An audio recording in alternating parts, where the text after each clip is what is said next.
اما بعد فاعوذ باللہ من الشیطان الرجیم بسم اللہ الرحمن الرحیم ان اللہ وملائکتہ یصلون علی النبی یا ایہا الذین آمنوا صلوا علیہ وسلموا تسلیما الصلاۃ والسلام علیک یا رسول اللہ وعلی آلک واصحابک یا حبیب اللہ۔ حضرات گرامی، آج درس مکتوبات شریف میں ہم دفتر اول کا مکتوب نمبر 36 آپ کی خدمت میں پیش کرنے جا رہے ہیں، اور یہ مکتوب حضرت امام ربانی مجدد الفسانی رضی اللہ تعالیٰ عنہ نے ملا حاجی محمد لاہوری رحمۃ اللہ علیہ کی طرف ارسال فرمایا، اور اس مکتوب شریف میں شریعت کے متعلق لکھا گیا ہے کہ شریعت تمام سعادات دنیویہ کی متکفل ہے، یعنی کفیل ہے۔ دنیا اور آخرت کی سعادتیں شریعت کے ساتھ وابستہ ہیں، اور پھر طریقت اور حقیقت جو ہیں وہ شریعت کے خادموں میں سے ہیں۔ اس کے متعلق آپ نے ارشاد فرمایا، یعنی یہ بنیادی عنوان ہے اس مکتوب شریف کا۔ آپ ارشاد فرماتے ہیں کہ حققنا اللہ سبحانہ و ایاکم بحقیقت شریعت المصطفیۃ علی صاحب الصلاۃ والسلام والتحیۃ، کہ اللہ رب العزت تمہیں اور ہمیں شریعت مصطفیٰ کی حقیقت سے آگاہ فرمائے، شریعت مصطفیٰ کی حقیقت سے ہمیں آگاہ فرمائے۔ وَيَرْحَمُ اللَّهُ عَبْدًا قَالَ آمِینَ، اور اللہ رب العزت ہر اس شخص پر اپنی رحمت فرمائے جو آمین کہے۔ شریعت راز سے جز وست، شریعت کے 3 اجزاء ہیں، یعنی جسے ہم کہتے ہیں نا شریعت مصطفیہ، اس کے 3 اجزاء ہیں۔ پہلا جزو ہے علم، دوسرا جزو ہے عمل، اور تیسرا جزو ہے اخلاص۔ علم کا مطلب یہ ہے کہ ہر مسلمان کو شریعت کے جو بنیادی ضروریات ہیں ان کا علم ہونا چاہیے۔ مثلا کہ ہر مسلمان کو اس بات کا علم ہونا چاہیے، اس کو ضروریات دین بھی کہتے ہیں، اس بات کا علم ہونا چاہیے کہ توحید کا مطلب کیا ہے اور رسالت کا مطلب کیا ہے، اور ان دونوں کو اگر ہم ملا کے دیکھیں تو ہر مسلمان کو اس بات کا علم ہونا چاہیے کہ لا الہ الا اللہ محمد الرسول اللہ کا مطلب کیا ہے، اور پھر ہر مسلمان کو نماز کا طریقہ اور نماز کے ضروری مسائل کا علم ہونا چاہیے، وضو کے فرائض کا علم ہونا چاہیے، نماز کے فرائض کا علم ہونا چاہیے، اور کم از کم اس بات کا علم ہونا چاہیے کہ جس کی وجہ سے نماز ٹوٹ جاتی ہے، یعنی ان مسائل کا علم ہونا چاہیے جن کی وجہ سے نماز ٹوٹ جاتی ہے۔ اسی طرح ہر مسلمان کے لیے ضروری ہے کہ وہ روزہ کے بنیادی مسائل سے آگاہ ہو، اور اسی طرح حج، زکوٰۃ وغیرہ کے بنیادی علم سے اس کا آگاہ ہونا ضروری ہے۔ یہ ہو گیا علم، کم از کم علم ہے۔ اب اس علم میں جتنا اضافہ ہوتا چلا جائے گا، جتنا جتنا شریعت کے ان فرائض، واجبات، سنتیں، مستحبات، مباحات کا جتنا جتنا علم وسیع ہوتا چلا جائے گا، اتنا اتنا ہی اس کو شریعت کا زیادہ سے زیادہ علم حاصل ہوتا چلا جائے گا۔ علماء کرام اس بات پر بھی متفق ہیں کہ جو شیخ طریقت ہوتا ہے اس کو کم از کم ضروریات دین کا علم لازمی طور پر ہونا چاہیے، یعنی ان پڑھ اور جاہل پیر جو ہیں ان کی شریعت مصطفیٰ کے اندر گنجائش موجود نہیں ہے۔ اور دوسری چیز ہے عمل، اور تیسری چیز ہے اخلاص۔ اب ان کی تفصیلات بیان کرتے ہوئے حضرت امام ربانی رضی اللہ تعالیٰ عنہ ارشاد فرماتے ہیں کہ تعین ہر سے جز متحقق نشوند، کہ جب تک یہ 3 اجزاء جو ہیں متحقق نہیں ہو جاتے، حاصل نہیں ہو جاتے، یعنی علم میں شریعت حاصل نہیں ہو جاتا، اور اس علم کے مطابق عمل حاصل نہیں ہو جاتا، اور اس عمل کے اندر اخلاص حاصل نہیں ہو جاتا، تو اس وقت تک شریعت متحقق نہیں ہوتی، شریعت حاصل نہیں ہوتی۔ اور چون شریعت متحقق شد، اور جب شریعت حاصل ہو جاتی ہے، یعنی علم حاصل ہوتا ہے، پھر علم کے مطابق عمل ہوتا ہے، عمل کے بعد اس کے اندر اخلاص ہوتا ہے، تو پھر یہ مقام جو ہے، اس مقام پر پہنچنے کے بعد جب شریعت کا یہ درجہ حاصل ہو جاتا ہے تو پھر کیا ہوتا ہے؟ پھر رضائے حق سبحانہ و تعالی حاصل گشت. تو اس جگہ پر آ کر، اس مقام اور مرتبے پر آ کر اللہ رب العزت کی رضا حاصل ہو جاتی ہے. اور جو کسی مومن کا مقصد اور مطلب ہے، یعنی مقصود اور مطلوب جو ہے، وہ ہے رضائے الہی کا حصول. جتنے اللہ کے ولی اس دنیا سے گزرے ہیں، سب کا مطلب اور مقصد یہی تھا کہ ان کو رضائے الہی حاصل ہو جائے، کہ فوق جمیع سعادات دنیویہ و اخرویہ، کہ جو رضا جو ہے، یعنی کہ اس مقام پر آ کر رضائے الہی حاصل ہو جاتی ہے. اور رضائے الہی یہ ہے کہ جو تمام دنیاوی اور اخروی، دنیا اور آخرت کی جتنی بھی سعادتیں ہیں، ان تمام سعادتوں سے بلند تر جو مقام ہے وہ اسی رضائے حق، رضائے الہی جل شانہ کا ہے. یعنی علم، عمل اور اخلاص، یہ تین چیزیں مل کر کے رضائے الہی کے حاصل ہونے کا سبب بنتی ہیں. اور جب بندے کو رضائے الہی حاصل ہو جاتی ہے تو یہ وہ رضائے الہی کا مقام اور مرتبہ یہ ہے کہ جو تمام دنیا اور آخرت کی تمام سعادتیں اگر اکٹھی کر لی جائیں تو ان سب سے اوپر جو درجہ ہے وہ رضائے الہی کا ہے، رضائے خداوندی کا ہے، اللہ کی رضا کا ہے، اللہ کی راضی ہونے کا مقام اور مرتبہ. اللہ راضی ہو جائے. دیکھیں نا، ہم ہر وقت یہی دعا کرتے ہیں کہ اللہ راضی ہو جائے. جب بھی آپ کسی اپنے دوست کو ملا کریں اور اس کو دعا دیا کریں تو اس کو یہ دعا دیا کریں کہ تجھ پر اللہ راضی ہو جائے، تیرے تے اللہ راضی ہوئے. اے دعا کی تکر. کیوں کہ یہ اللہ کی رضا حاصل ہو جانا یہ تمام دنیا اور آخرت کی سعادتوں سے بلندتر مقام اور درجہ ہے. جس کو یہ مقام اور درجہ حاصل ہو جاتا ہے اس کو دنیا بھی مل جاتی ہے، اس کو آخرت بھی مل جاتی ہے. اس کو دنیا کے اندر عزتیں بھی عطا ہو جاتی ہیں اور اس کو آخرت کے اندر بھی عزتیں عطا ہو جاتی ہیں. پھر فرمایا کہ وَرِضْوَانٌ مِّنَ اللَّهِ اکبر. یہ انہوں نے ایک عربی جملہ کوٹ کیا ہے کہ وَرِضْوَانٌ مِّنَ اللَّهِ اکبر، اور اللہ رب العزت کی رضا جو ہے یہ سب سے اوپر ہے. بلکہ یہ قرآن مجید کی آیت ہے، قرآن مجید کی آیت ہے، سورہ توبہ کی 10ویں پارے کے اندر یہ آیت موجود ہے، وَرِضْوَانٌ مِّنَ اللَّهِ اکبر، اور اللہ کی رضا سب سے بلند ہے، سب سے بڑھ کر ہے. پس شریعت متکفل جمیع سعادات دنیویہ و اخرویہ آمد. پس شریعت جو ہے یہ تمام دنیا اور آخرت کی سعادتوں کی متکفل ہے. متکفل کہتے ہیں کفیل ہونا. کفیل کا مطلب ہوتا ہے ہر چیز کو پورا کرنے والا. ہر چیز کو آپ دیکھیں نا، جس طرح ہے خامند جو ہے وہ گھر کا کفیل ہے. کفیل کا مطلب ہے تمام ضروریات کو پورا کرنے والا. یا جس طرح عربوں کے اندر ابھی بہت سارے لوگوں سے آپ سنتے ہوں گے کہ جی وہ کفیل نے اس کو اقامہ ہی نہیں دیا یا کوئی ایسے کاغذات نہیں دیے.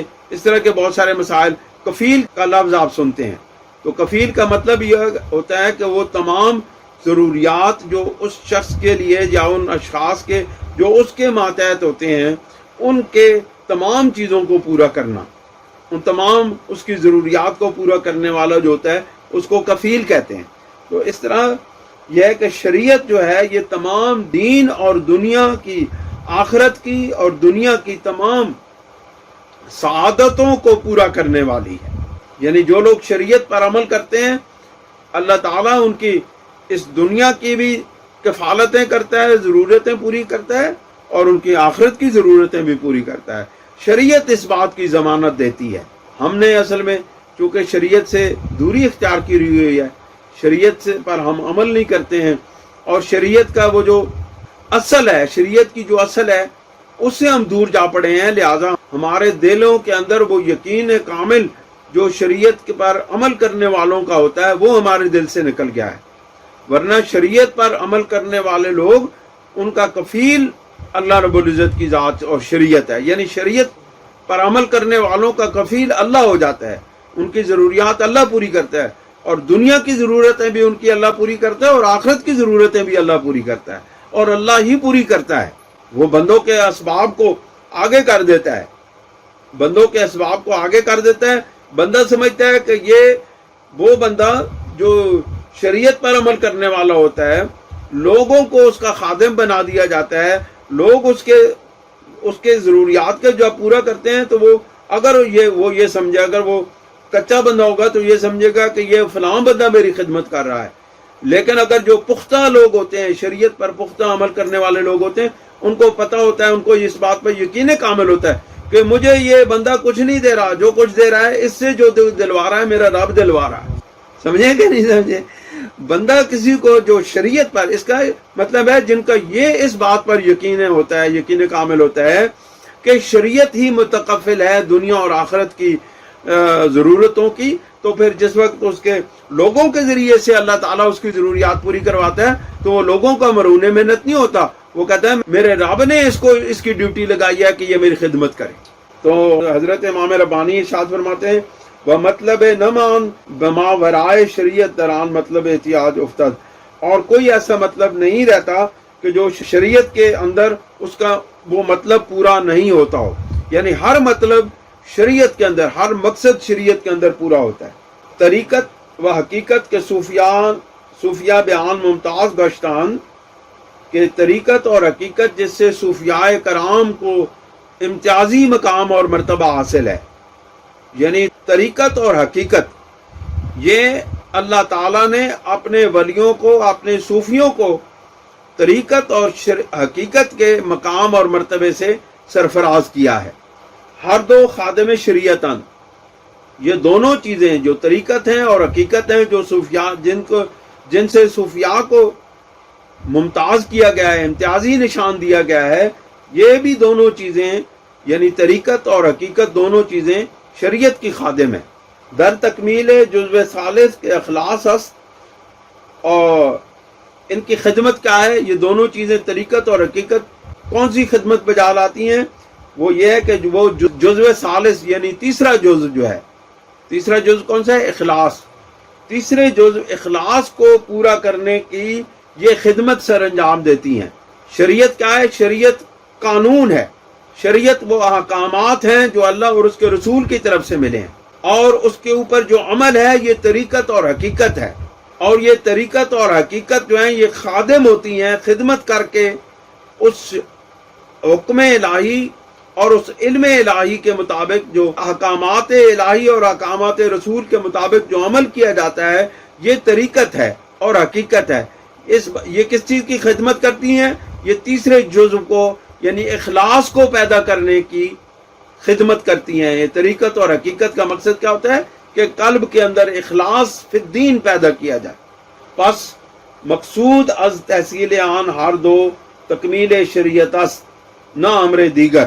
آپ فرماتے ہیں کہ پس ان دونوں کے تکمیل کا جو اصل مقصد ہے، ان دونوں کی تکمیل یعنی طریقت اور حقیقت، ان دونوں کی تکمیل کا اصل جو مقصد ہے وہ شریعت کی تکمیل ہے۔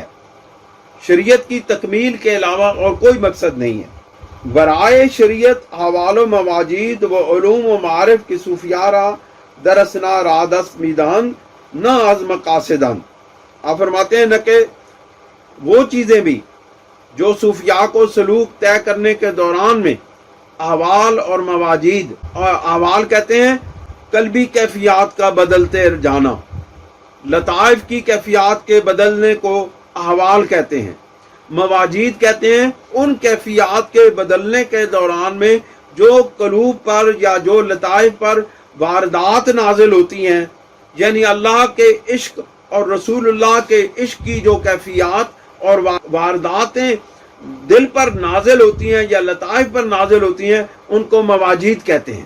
یعنی یہ ساری چیزیں جو ہیں، یہ جو اور معارف بھی، یہ ساری چیزیں یہ صوفیاء کو سلوک طے کرنے کے راستے میں عطا کی جاتی ہیں۔ یہ بھی اصل مقصد نہیں ہے۔ یہ جو ہوتے ہیں نا درمیان میں ایک کیفیات بنتی ہیں، عشق زور کرتا ہے، محبت رسول ایک ٹھاٹھے مارتی ہے، لیکن وہ جو کیفیات حاصل ہوتی ہیں یہ بھی اصل مقصد نہیں ہے، بل اوہام و خیالات تربا بہا اطفال الطریقہ، بلکہ یہ وہ خیالات اور گمان ہوتے ہیں جو طریقت کے بچوں کو کھلونے کے طور پر دیے جاتے ہیں. یعنی یہ جو طریقت کے بچے ہوتے ہیں نا، یہ جو طریقت ہے، وہ کہتے ہیں ابھی طریقت جو طے کر رہے ہوتے ہیں ان کی جو حالت ہوتی ہے وہ بچوں کی طرح ہوتی ہے.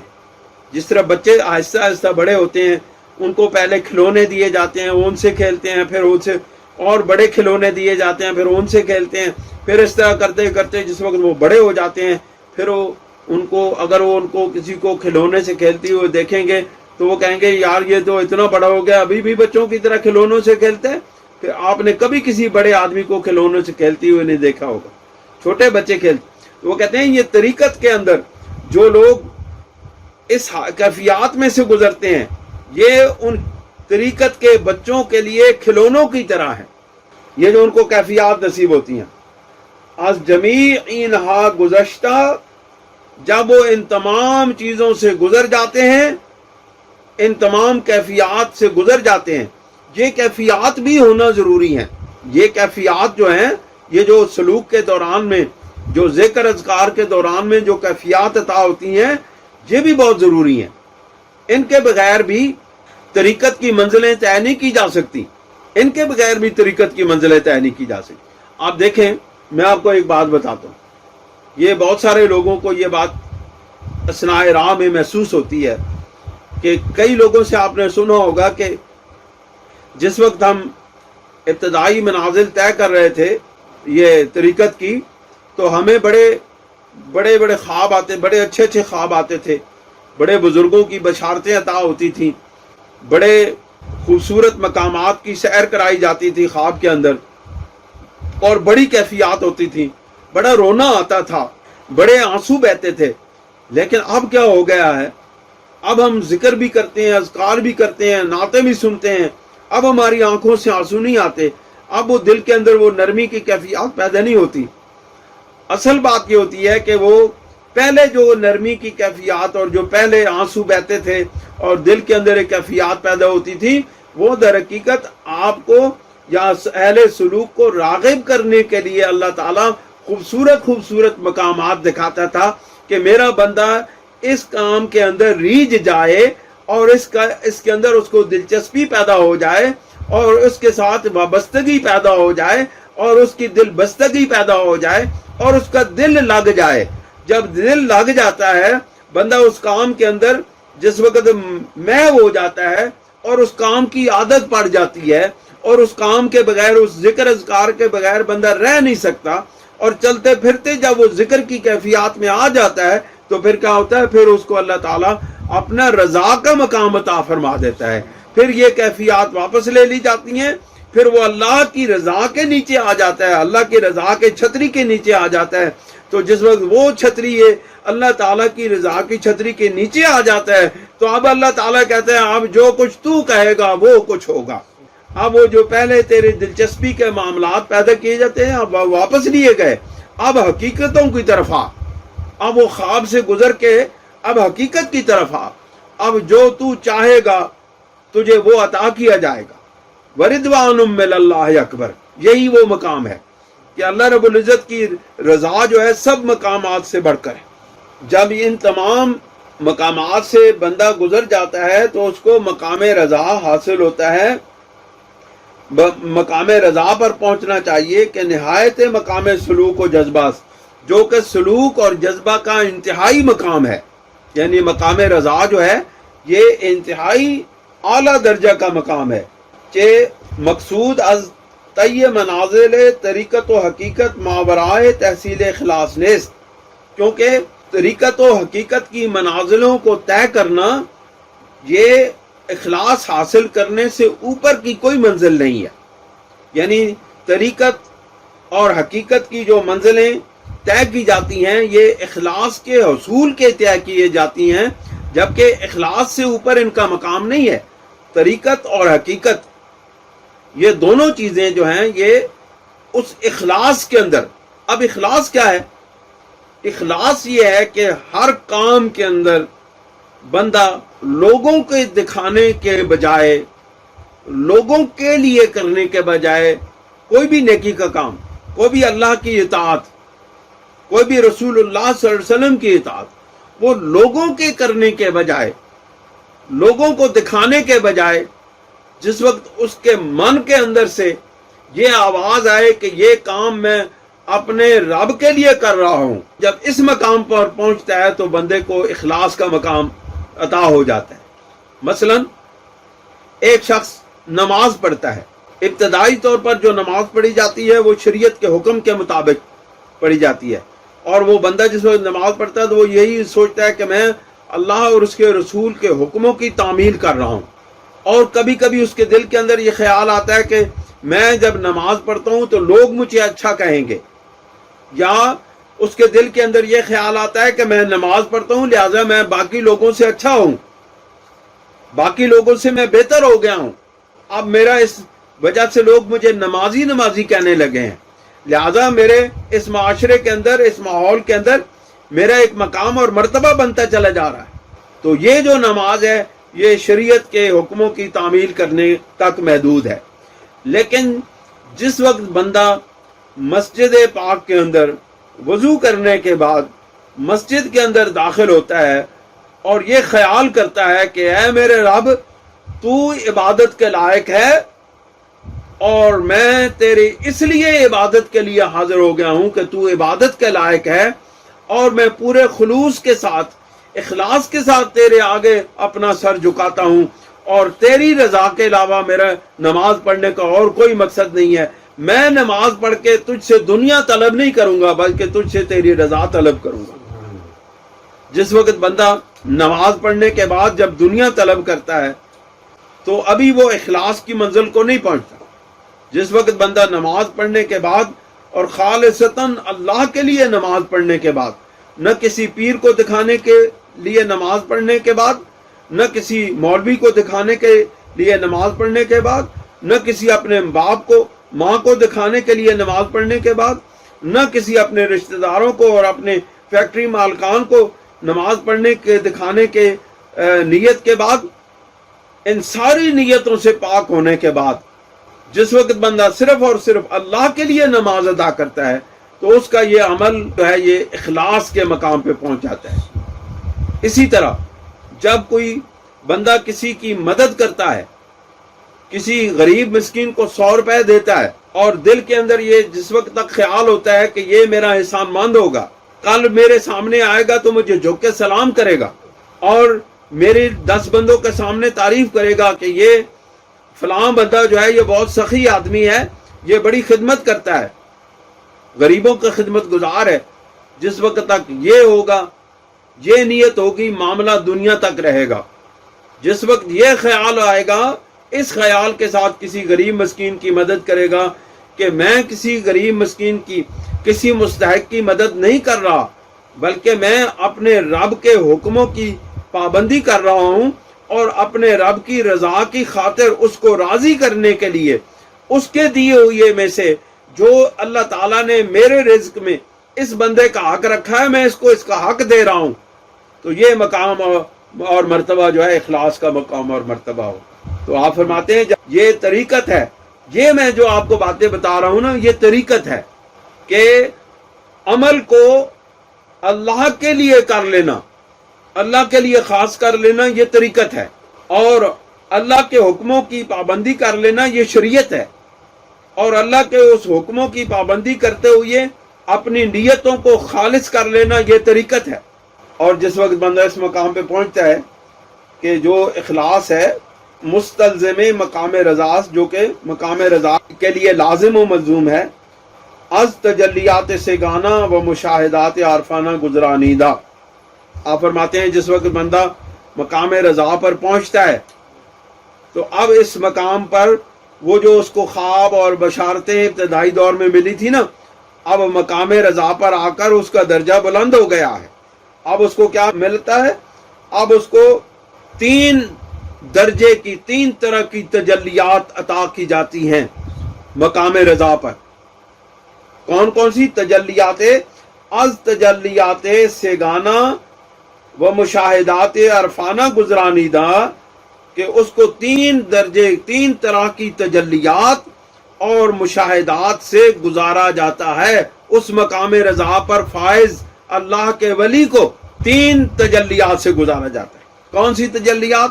پہلی تجلی ہے تجلی افعال، دوسری تجلی ہے تجلی صفات، اور تیسری تجلی ہے تجلی ذات۔ ان 3 تجلیات سے اس مقام رضا پر فائز بندے کو گزارا جاتا ہے۔ اب آپ پوچھیں گے تجلیات افعال، تجلیات صفات اور تجلیات ذات کیا ہے؟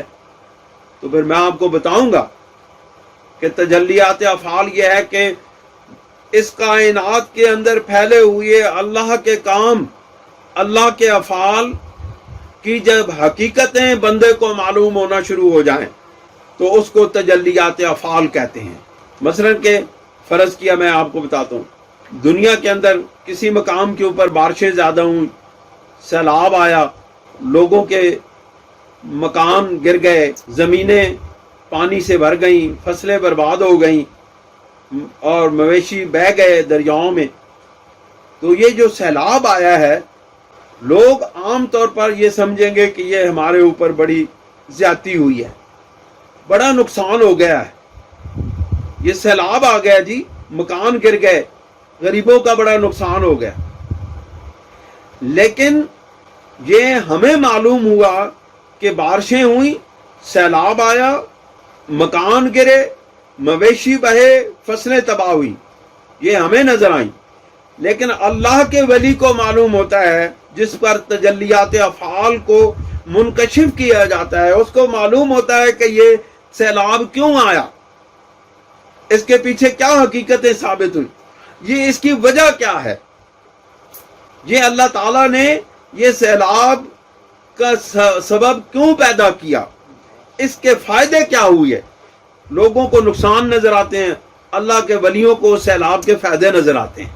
یہ ہے تجلیات افعال۔ پھر اس طرح تجلیات صفاتیہ ہیں، اللہ کی صفتوں کی تجلیات، ان سے اس مقام رضا کے بندے کو گزارا جاتا ہے۔ اور مقام رضا جو ہے یہ اللہ کے اس ولی کو حاصل ہوتا ہے جو بلند ترین درجے پر فائز ہو چکا ہو، اس کو تجلیات افعال بھی عطا کی جاتی ہیں۔